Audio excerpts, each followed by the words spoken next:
I got time trials this week on my training plan to see where I'm at for biking, swimming, and running, and I've never done them before, so let's see how it goes. All right, first up here we got the bike time trial, 20 minutes. It's a little bit windy out. I don't know if it's like a crosswind or a tailwind. I don't really have a good route where it can be like a loop, so it can be even throughout the whole 20 minutes. So I guess the wind might play a bit of a factor into this. But first up, we got the bike, 20 minutes. We'll see how it goes. We'll update you after.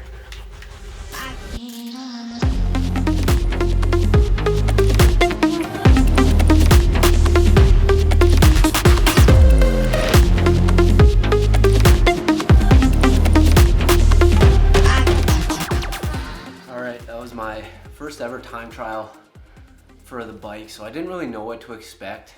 I was told before, you want to make sure you aren't just going out way too hard at the start and then you have nothing left in the tank at the end, but at the same time, I wanted to be able to go as hard as I could the whole time. So you can't import the workout when it's a time trial. So I kind of had to guess. I lapped it, but every 5 miles you hit, it relapse. So I lost track of the time and I tried to rough estimate it.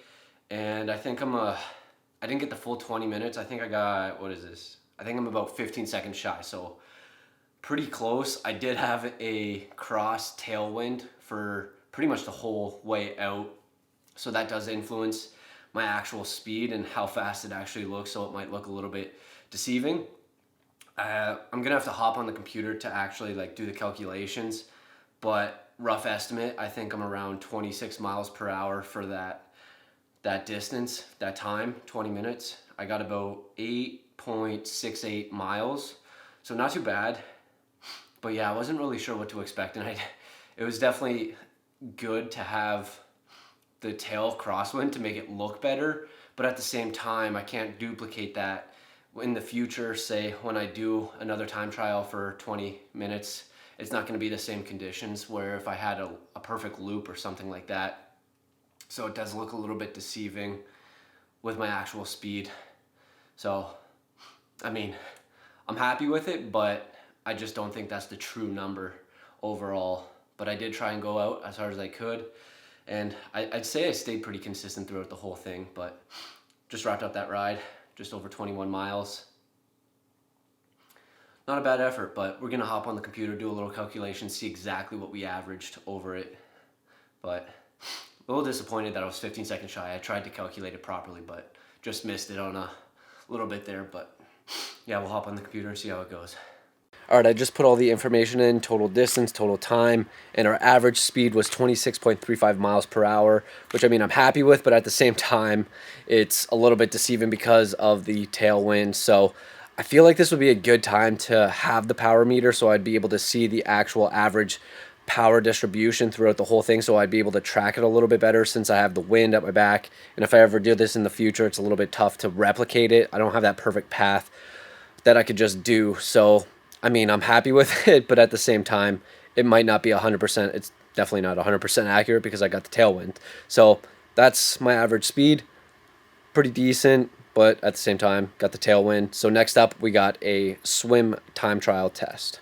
Okay, we're here at the pool. Today is our swim test. We're doing a 400 meter time trial, and then we're also doing a 200 meter time trial. The only other time I've done a time trial for swimming was the 500 meter or 500 yard. So it was a little bit different because that was in Tucson and it was with other people, so I had competition where this is going to be by myself. I'm not going to be able to film just because there's going to be other people in the pool, there's lifeguards. So I'm just going to go in and do it. And what I was told is for the 400 first and then the 200, and it makes sense, but you want your 200 to be faster than the 400 if you double the 200 time. So it obviously makes sense that you would swim faster in a shorter distance. So hopefully I can be faster than what I did before, but I mean, the last time I did the 500 yard was only a couple weeks ago, and I mean, I was at my peak training volume at the time, so I'm not sure if I'm going to be able to beat that, but it would be a good accomplishment to do that, but we'll see how it goes. All right, it's a good thing that this workout was actually able to be uploaded as a workout in my watch, because I tried to calculate my laps in the head and I miscalculated and I thought it was on my last lap, but it was actually on my second last lap. So I started to kick a little bit earlier and then I didn't get the buzzing. I'm like, oh crap. So then I had to do another one and I kicked a little bit early, but it's tough to compare because this was in meters and the first time that I did it, the 500 yards was in yards. So rough estimates, I think this was a little bit slower, but I'm not sure. I'm gonna have to go home and do a little calculations. But for the 400 meter time trial, I got 6:10, so that's a 133 per 100 meter pace, which I guess is all right for me. And then the 200, which was supposed to be faster than the 400 when you double it. I did end up doing that. I got 2:59, so a little bit faster, which is good at a 1:30 pace. So I'm happy with those results, I guess. I'm just curious to see if I did actually swim faster than the 500 yards, because if not, that kind of sucks. But it looks to be around the same ballpark. But we'll go home and check. But that's the swim, and we'll see. Hopefully, I swam faster. But if not, I mean, what can you do? Maybe just up the volume and try harder next time. Okay, I put all the information in here. It does look like I swam a little bit slower on my 400, which kind of sucks, but nothing I can really do about that. So the 400 meter time, my average per 100 yard was 85 seconds. So that's a minute and 25. And my average for the 500 yard that I did in Tucson was 83 seconds. So a minute 23. And then my average for the 200 meter swim per 100 yards is 82 seconds. So 1 minute and 22 seconds per 100 yards. So a little bit faster than the 500. So maybe it was the competition that made me go faster than these two, because like the 200 and the 500, it's basically the same time. So maybe it was the competition, maybe I was having the other people there watching me, or maybe it's because I've just laid off a lot of the volume. That's why my times did slow down quite a bit. But it sucks to see that it's a little bit slower for the 400. I still do have the speed, I guess, for the 200. I just got to make sure that I'm keeping up the volume, because that was one thing that I was really doing well when I was in Tucson. I was averaging close to 20,000 yards per week, and now I've been under 10,000. So I need to get my volume back up there, and hopefully my speed will maintain and continue being up there. But now we're done with bike and swim, and now we got a 5K run, and we'll see how that one goes. All right, last up here, we got the 5K. This is the first time I've done it actually on a track. I've done it before, but it was just out on the street, and it was just 5K, whatever my watch told me. And my PB, according to Strava, is 19:16.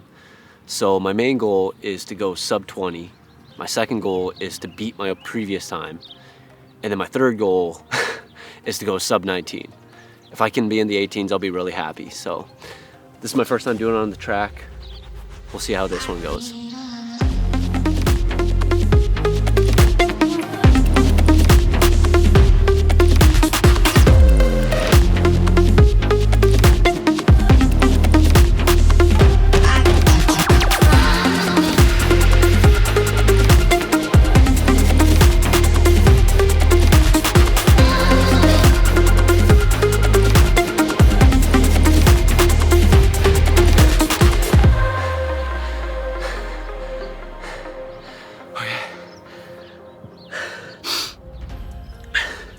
So I tried to lap it to try and keep track, because I think it's 12 and a half laps around the track.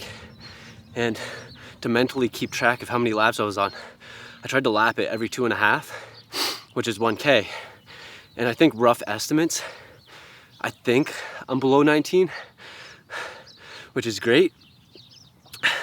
I went out way too hard. I think I hit like 320 on the first K, and then I was hovering around 345 to 350 on the rest. So I definitely went out way too hard, but I tried to push on the last one. I just gotta hopefully go back, and because like I've already done, it's hard to, I already did some warm up, and then I add this on, so I didn't keep track of when I started, But rough estimates, I think I'm below 19, which is great. But we're gonna have to go back and check to see exactly what we hit and where we're at. But so far it's looking pretty good. All right, that was supposed to be a 10-minute warm-up, and then you run into the 5K, and then you do the 5K. Once you're done the 5K, you just round out the rest for until you hit 55 minutes. I ended up going a little bit long, hit about an hour and 23 minutes. But I'm seeing a little bit of a discrepancy here, which I'm not a big fan of. So the good news is I did go sub 19, and according to Strava and the Garmin, I did get a new personal best, 1804, according to Garmin and Strava. But when I look at the intervals and then I lapped it on every kilometer, when I add that up, it doesn't add up to 1804, which I'm kind of sad about. I think it adds up to 1855. Still sub 19, but it's not 1804. So I really want to go with the 1804, but I think the more accurate one is the 1855, unfortunately. So I mean, still broke 19, which I'm happy about, and depending on which one you want to go with, maybe I miscounted the laps, maybe I didn't, and maybe my 5K is actually 1855, and I just have to accept the fact that I didn't run 1804 and then train harder, and then maybe one day I will be able to hit 1804. But so according to that, I hit 1855 according to Strava, and Garmin, I hit 1804. So take that as you will. I got my bonus goal that I wanted to hit, which is really good. And overall, happy, I guess, with all these efforts. I would probably say I'm happiest with the run, just because I broke 19, broke my personal best before. I would probably say bike, but I had a massive tailwind, and if I didn't have a tailwind, there was no wind, no outside influences, and I did hit that, I would probably say that. But I can't really say bike was my favorite or my best one that I'm happy with, and especially not swimming, because swimming I got slower, so not happy about that. But running, I set a new PB, which I'm really happy about, and I just not a fan of the discrepancy there. We'll probably have to just settle with 1855 and just work harder for next time. But this was my time trial week to see exactly where I'm at for my Ironman training. I think I'm 11 weeks out, 10 and a half weeks out. I think I'm going to have one more time trial week before. So we'll see if there are any improvements on my next time trial week. But this is my first actual time trial week, and I thought it went pretty well. So I'm happy with this, and thank you for tuning in, and we'll catch you in the next one.